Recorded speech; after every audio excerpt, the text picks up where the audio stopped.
Imaginemos por un momento la siguiente situación. Tenemos en nuestras manos la receta perfecta, totalmente pública y transparente para hornear el mejor pastel del mundo. Ujú. Sabemos exactamente qué ingredientes lleva, en qué proporciones, todo. Pero hay una trampa. A ver, cuenta. Para cocinarlo, resulta que nos obligan por ley a usar una caja fuerte de acero a modo de horno. O sea, un electrodoméstico completamente opaco, sellado por una megacorporación enorme, sin ventanas ni fisuras. Ya, una caja negra total. Exacto. Metemos nuestro pastel perfecto ahí dentro, cerramos la puerta de acero y bueno, perdemos el control total. No tenemos la más remota idea de si esa máquina mientras cocina le está inyectando, no sé, algún ingrediente secreto o tóxico a nuestra comida. Madre mía, suena un poco a película de terror. Pues sí. Y ante esto, la pregunta para quienes nos escuchan es obligada. ¿Te comerías ese pastel con total tranquilidad? Bienvenidos a esta nueva inmersión profunda. Soy vuestra anfitriona y hoy tenemos una misión bastante urgente. Hola, ¿qué tal? Encantado de estar aquí para diseccionar todo este tema, porque la verdad es que tiene tela. Y tanta tela. Hoy vamos a descubrir por qué el futuro de la tecnología depende casi a vida o muerte de algo llamado arquitectura de hardware abierta. Y para ello tenemos informes globales estupendos de este año 2026, datos que proyectan hasta 2034, crónicas técnicas, de todo. Sí, tenemos material muy potente de la Linux Foundation, del Barcelona Supercomputing Center. Hay mucha amiga aquí. Y bueno, volviendo a mi ejemplo del horno cerrado, lo más escalofriante de esa analogía es que describe exactamente lo que ocurre cada vez que encendemos nuestro ordenador o el móvil que llevamos en el bolsillo. Tal cual. Llevamos décadas aplaudiendo que el software de código abierto ha democratizado el mundo digital, ¿no? Claro, cualquiera audita el código, lo cambia, lo mejora. Eso es. Pero cuando bajamos al nivel físico, a los microprocesadores que ejecutan ese software, de repente, ¡pum!, se apagan las luces. Nos topamos con un muro de hormigón. Y el hardware sigue siendo esa caja negra controlada por un oligopolio minúsculo. Pero para empezar a desmontar este problema, quiero que hablemos de ese monopolio. Cuando decimos que los procesadores son cerrados a nivel técnico, ¿qué nos ocultan exactamente? Pues a ver, para entenderlo hay que mirar al lenguaje base. La industria histórica ha estado dominada por dos arquitecturas propietarias enormes. Por un lado, x86, que es el feudo de Intel y AMD para ordenadores. Ajá. Y por otro lado, ARM, que, bueno, domina los teléfonos móviles casi por completo. Cuando decimos que son cerradas, hablamos de la arquitectura del conjunto de instrucciones, la ISA, por sus siglas en inglés. La ISA, vale. Sí, la ISA es básicamente el vocabulario fundamental que el procesador usa para entender al software. Y ese vocabulario de x86 o ARM es propiedad privada. Está patentado y cerradísimo a cal y canto. O sea que si yo monto una empresa mañana mismo y quiero fabricar un chip que entienda los programas actuales, no puedo usar ese vocabulario sin más. Ni de broma. Tendrías que pagar unas licencias astronómicas, y eso suponiendo que te den permiso. Que entiendo que no lo dan para no crearse competencia, claro. Exactamente. Pero ojo, el verdadero drama no es solo el peaje económico, que es brutal. El problema es la opacidad física. Como son diseños propietarios, los esquemas internos del chip son el secreto industrial mejor guardado del mundo. Y la comunidad de ciberseguridad lleva años avisando de que esto es peligroso, ¿verdad? Una bomba de relojería. Piensa en vulnerabilidades globales recientes como Spectre o Meltdown. Buf, sí, menuda pesadilla fue aquello. Y no eran virus normales de software, ¿eh? Eran fallos físicos en el diseño del propio procesador. Para hacer los chips más rápidos, metieron una técnica que se llama ejecución especulativa. Que es como que el chip intenta adivinar el futuro, ¿no? ¿Eso es? Ejecuta tareas por adelantado para ahorrar tiempo. Como cuando estás hablando con alguien y le terminas la frase para ir más rápido. Totalmente. Pero claro, al equivocarse y borrar esa adivinanza, el chip dejaba unos rastros microscópicos en la memoria que un atacante podía leer. ¡Qué locura! Y como el diseño era secreto, pues nadie de la comunidad global pudo auditarlo antes de que se fabricaran miles de millones de chips. Claro, nos enteramos cuando el desastre ya estaba metido en todos los ordenadores del planeta. Exacto. Tuvimos que reaccionar tarde y mal. Ya, pero esos son errores de diseño, digamos, involuntarios. Yo estaba revisando informes sobre infraestructuras críticas y, madre mía, he visto algo que me parece mucho más oscuro. El tema de las puertas traseras. Uf, los backdoors. Sí. He leído sobre unos circuitos llamados BIST. ¿Cómo funciona esto y por qué le da tanto pánico a los gobiernos? A ver, Ese es el escenario de pesadilla absoluto para cualquier infraestructura estratégica. BIST significa Built-in Self-Test, básicamente un circuito de autocomprobación. Suena a control de calidad de la fábrica. Y en teoría lo es. Cuando imprimes un chip con miles de millones de transistores, necesitas saber si funciona bien antes de venderlo. Así que le meten ese pequeño circuito extra, que inyecta señales de prueba. Vale. ¿Y dónde está el peligro? Pues que volvemos a tu ejemplo del horno opaco. Como el diseño de ese circuito BIST es impenetrable desde fuera, un fabricante malicioso o un estado rival podría alterar ese circuito microscópico en secreto. O sea, programarlo para que reciba una orden externa y se apague la seguridad del chip. Exactamente. Recibe una secuencia secreta de Internet y desactiva las protecciones. Permite espionaje masivo. Y como nadie tiene los planos físicos originales para comparar átomo por átomo, esa puerta trasera es virtualmente indetectable. Claro, un gobierno estaría comprando un caballo de Troya gigante sin saberlo. Un caballo de Troya perfecto. Vale, yo ahora sí que veo la urgencia. Si toda nuestra civilización, los hospitales, la red eléctrica, corre sobre un hardware inauditable, somos vulnerables a niveles extremos. Entonces, la gran pregunta, ¿quién está construyendo la alternativa? ¿Cómo rompemos ese candado? Pues mira, aquí la historia da un giro buenísimo gracias a la Universidad de California en Berkeley. De allí nació RISC-V, y lo que propone no es hacer un procesador nuevo y ya está, sino cambiar las reglas del juego por completo. RISC-V. A ver. Sí, RISC-V es una ISA, un conjunto de instrucciones que es totalmente abierto y libre de royalties. Un momento, frena. Porque aquí hago de abogada del diablo y esto siempre me genera dudas. Dime. Yo entiendo que un programa de software libre te lo haces gratis, porque es código. Pero hacer un chip físico requiere fábricas inmensas, silicio, miles de millones de euros. ¿Están regalando los procesadores? No. Y qué bueno que me haces esta pregunta porque es una confusión súper común. Abierto no significa gratis en el sentido de que te den el componente físico. Claro, nadie invierte esa burrada por amor al arte. Para nada. Mira, hay una metáfora perfecta que leí hace poco en la revista Bit. Imagina que RISC-V son las reglas de la gramática y las palabras de un diccionario. Ese diccionario es público. Vale, el vocabulario es de dominio público. Cualquiera lo puede usar. Eso es. No le pagas derechos de autor a nadie por usar las palabras. Pero las empresas usan ese diccionario para escribir obras literarias, que en nuestro caso son diseños de chips complejos, procesadores, aceleradores. Ya entiendo. Esa obra literaria, ese diseño final que la empresa ha creado con su esfuerzo y su dinero, sí que es privado.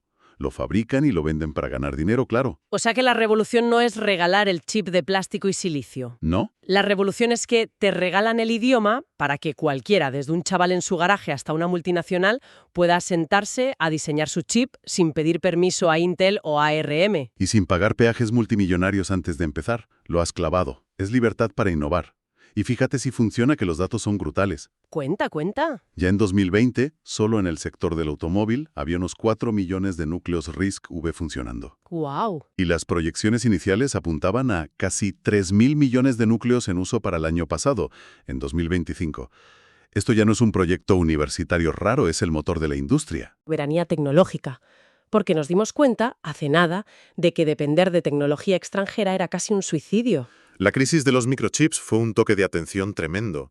Europa vio cómo sus fábricas de coches paraban por falta de chips. Sí, lo recuerdo perfectamente. Por eso ahora hay fondos enormes para diseñar tecnología propia. Un ejemplo espectacular en nuestros informes es el del Barcelona Supercomputing Center. Ah, el famoso Mare Nostrum. Sí, la versión Mare Nostrum 6. Lo alucinante no solo es la potencia que tiene, sino que ya funciona con componentes diseñados localmente en Barcelona, basados enteramente en la arquitectura abierta de RISC-V. ¡Qué orgullo! La verdad. O sea, ya no compran la caja negra. Diseñan su propia infraestructura desde cero. Eso es independencia tecnológica real. Y bueno, hablando de supercomputación, no podemos ignorar al elefante en la habitación de este 2026, la inteligencia artificial. Buf, el tema estrella. Porque la IA ha estado monopolizada por otra caja cerrada, ¿no? Todo el mundo habla de Nvidia y de cómo su entorno CUDA es un embudo absoluto. Ha sido un cuello de botella histórico. El hardware de Nvidia es una maravilla, las cosas como son, pero su ecosistema CUDA es cerradísimo. Si quieres hacer IA, pasas por su aro sí o sí. Y pagando precios altísimos. Claro. Y aquí RISC-V es vital. Como es abierto, permite que una pequeña startup diseñe un acelerador de IA especializado, digamos, solo para leer ecografías médicas. Ajá. Y lo hacen desde cero, súper optimizado, y se saltan el monopolio de NVIDIA por completo. Y el mercado se está dando cuenta, porque viendo las cifras globales, la industria se está lanzando de cabeza. En 2026, RISC-V ya tiene como un 25% de penetración global en nuevos diseños. ¿Es una barbaridad de crecimiento? Y se espera que para 2034 esto mueva unos 25.700 millones de dólares, creciendo más de un 30% cada año. Empresas como Sci5 ya tienen más de un 15% de cuota. Es un cambio de paradigma bestial. Todo el mundo gira hacia la arquitectura abierta para no quedarse atrás. Bueno, espera.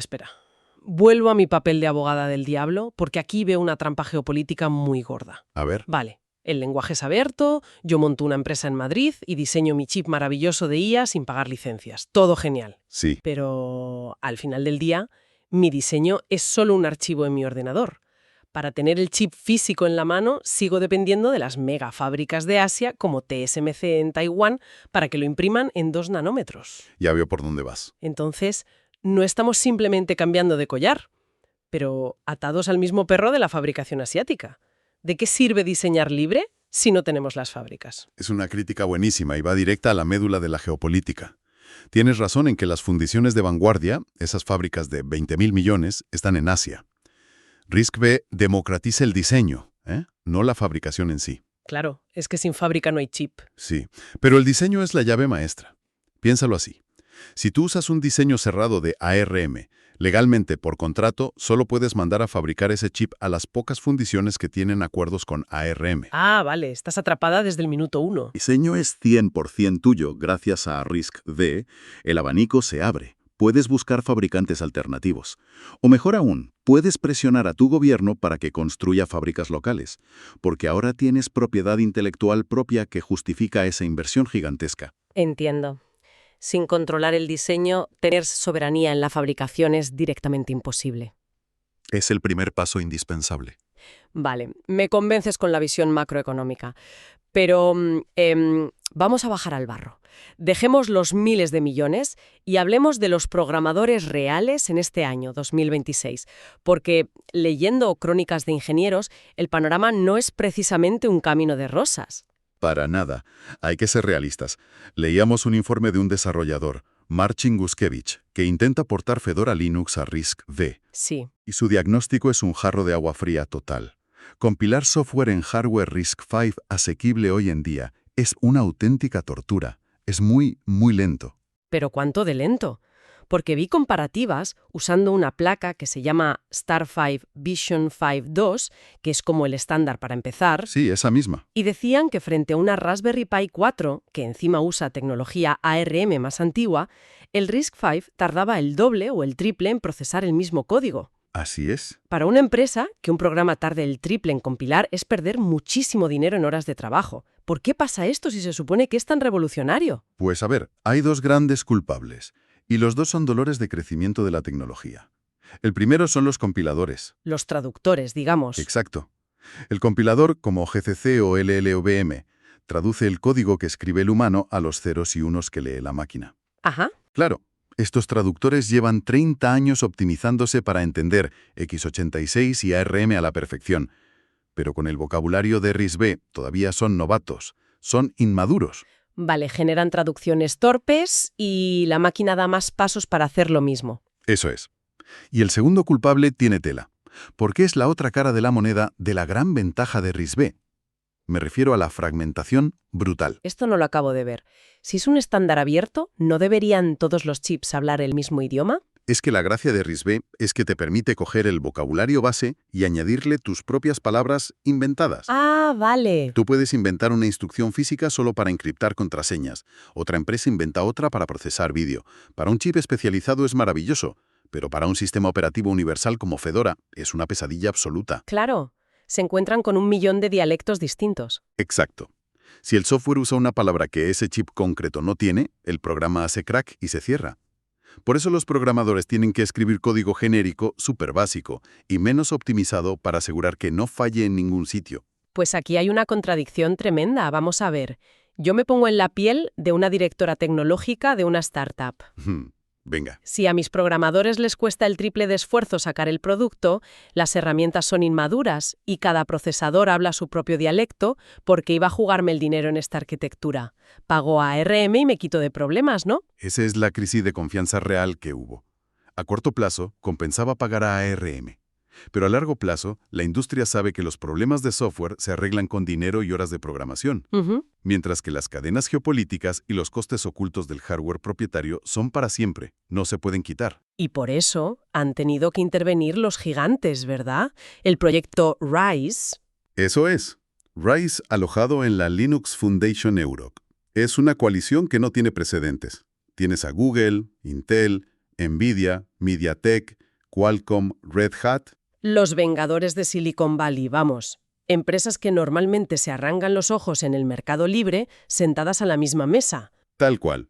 Su misión es inyectar toneladas de dinero y talento para acelerar la madurez del software abierto, arreglar los compiladores de una vez, hacer que los sistemas operativos vayan como un tiro. Quieren allanar el terreno. Quieren que programar para RISC-V sea aburridísimo de lo fácil que sea, sin sobresaltos. Y respecto a la pesadilla de los dialectos y la fragmentación física, ¿cómo evitan que cada empresa rompa el ecosistema haciendo la guerra por su cuenta? Ahí entra RISC-V International, la fundación.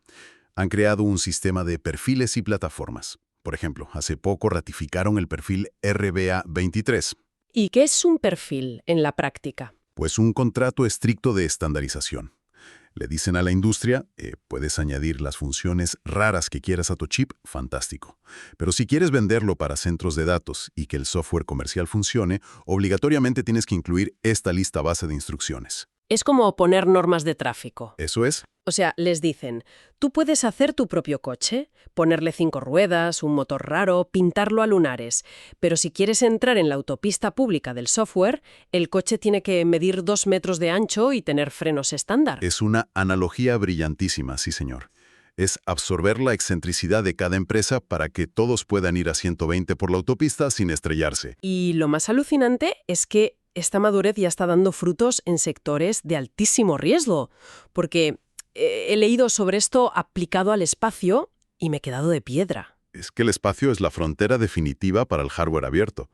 La NASA y la Agencia Espacial Europea, la ESA, están ya haciendo la transición a ordenadores de vuelo con RISC-V. Pero, ¿qué ventaja tiene un procesador abierto en el espacio exterior frente a la radiación? Muchísima. Arriba, una partícula de radiación cósmica atraviesa el chip, cambia un 1 por un 0 y la nave entera se descontrola y se pierde. ¡Madre mía! Para evitarlo, necesitas redundancia física. Por ejemplo, modificas el silicio para que 3 partes distintas del chip hagan el mismo cálculo a la vez y boten el resultado. Ah, claro. Si uno falla por la radiación, los otros 2 desempatan. Exacto. Pero pedirle a una megacorporación cerrada que te haga esa modificación física tan marciana te cuesta una millonada inasumible, y si quieren hacértelo. Con RISC-V, la NASA coge el plano libre, lo modifica a nivel atómico como le da la gana y lo manda a orbitar, sin pedir permiso a nadie. ¡Qué pasada! O sea, el código abierto ya está literalmente orbitando la Tierra. Y supongo que esto también se aplica a la ciberseguridad aquí en el suelo. Sin duda. Hay iniciativas de gigantes tecnológicos, como el proyecto Calyptra, que es un estándar de raíz de confianza. Básicamente integran un bloque de seguridad blindado directamente dentro del silicio de los servidores, o tecnologías como Chariot, que previene fallos de memoria desde el hardware para que los hackers no puedan ejecutar código malicioso. En lugar de poner parches de software que hacen el ordenador más lento, lo arreglan de raíz en el circuito físico. Al tener los planos abiertos, miles de expertos en seguridad auditan el diseño real, ven los fallos y los corrigen en el silicio para siempre. Bueno, menuda inmersión profunda hemos hecho hoy. Hemos pasado de las vulnerabilidades y los hornos opacos a superordenadores en Barcelona, al espacio con la NASA y a esta guerra de titanes. Ha sido un viaje bastante intenso, la verdad. Pero creo que toca aterrizar todo esto para quienes nos escuchan.